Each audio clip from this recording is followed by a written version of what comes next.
भाई हम 20 साल से लग कंटिन्यू आते हैं। पहले हम 2-2 साल इधर उधर साधना करके चले जाते थे। फिर अब अम्बाबाची के गुरु आते हैं। अम्बाबाची में आने से या देवी सर्वभूतेषु मात्र रूपेण संस्थिता नमस्तस्यै नमो नमः। हम संसार माँ ने ऐसा प्रेरणा दिया है। माँ ने प्रति स्त्रियों के अंदर में स्त्रीलिंग होता है, 2 ही लिंग है, स्त्रीलिंगम पुरुष लिंगम। भगवान शिव के 12 ज्योतिर्लिंग है, वो भी लिंग है। तो भगवान शिव के भी लिंग की पूजा है। देवी योनि मुद्रा में कामाख्या 10 महाविद्या में योनि मुद्रा का पूजा है। वहाँ विग्रह नहीं है और सभी योनियों से एक मासिक धर्म का आज भी निकलता है। तो हम लोग जिसके अंदर लिंग योनि नहीं उसी को किन्नर कहते हैं।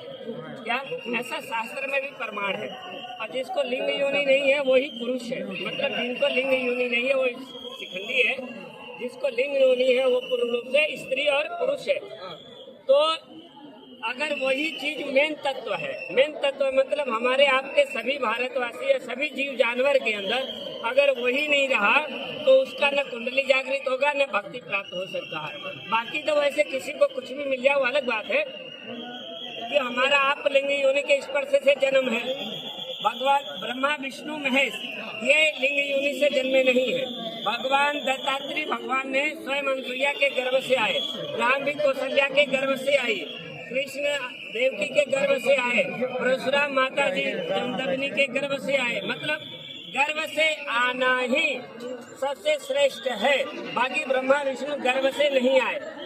भगवान शिव स्वयं शंभु आत्मलिंग है और शरीर एक स्त्री योनि है, जिसे कहते हैं माँ सती एक शरीर है, भगवान शिव एक आत्मा है।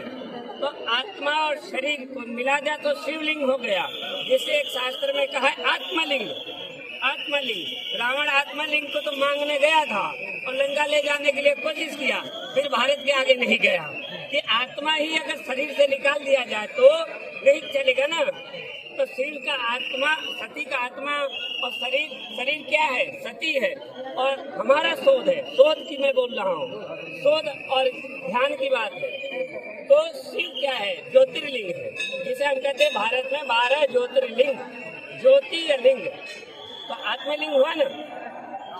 उसी प्रकार से माँ कामाख्या योनि मुद्रा में है, शिव लिंग मुद्रा में है, 12 ज्योतिर्लिंग में। ये 10 महाविद्या है, 10 योनि मुद्रा में है। तो दोनों आपस में पावरफुल है कि नहीं है? तो 22 से 26 तक हाँ, ये इतने दिन लोगों को क्या करना चाहिए अपने भले के लिए? अपने भला के लिए माँ का ध्यान में किसी भी रूप में रहे, नहाए नहीं नहाए जनता की बात है, साधु संत की अलग बात है।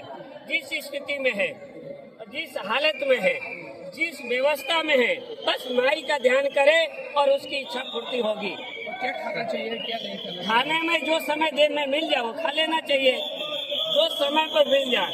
अब किसी को खाने को चावल नहीं है फिर क्या करेगा?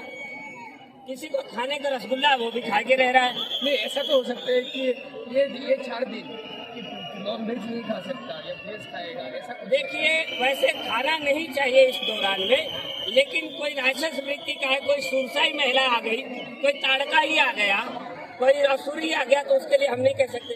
आएंगे तो मनुष्य रूप में, बकरा तो बन के आएगा ही नहीं, उसको तो प्राप्त नहीं होगा। अरे प्राप्त तो सबको होता है, पर वो नरकासुर बन जाता है, फिर वध भी तो ऐसे ही होता है ना। अब ताड़का आएगी स्त्री के रूप में, सुखड़ेका आएगी लेडीज के रूप में, तो वध भी उसी हिसाब से होगा ना भाई।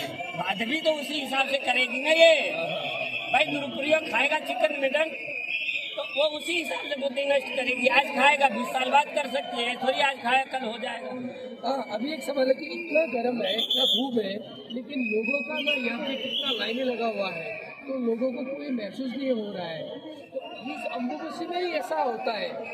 ये हम पहले 10 तारीख में ही बोल दिया था, 10 तारीख को आया था कि इधर परी अम्बाबाची कूलर के पंखा, माँ ने यहाँ कूलर चला रखा है। ये 250 रुपये कूलर नहीं है, 700 रुपये कूलर चलाया है कि हर व्यक्ति को गर्मी महसूस नहीं हो रही है, हर व्यक्ति को थकावट महसूस नहीं हो रही है, हर व्यक्ति को प्यास भूख नहीं लग रही है, हर व्यक्ति को प्रेम भाव श्रद्धा निर्मल जिज्ञासा और खुशियाँ महसूस हो रही है। क्या हो रही है? खुशियाँ महसूस हो रही है। तो चाहे वो 10 के जगह 20 किलोमीटर चल के आ रहे हो, पर वो आनंद में आ रहे हैं।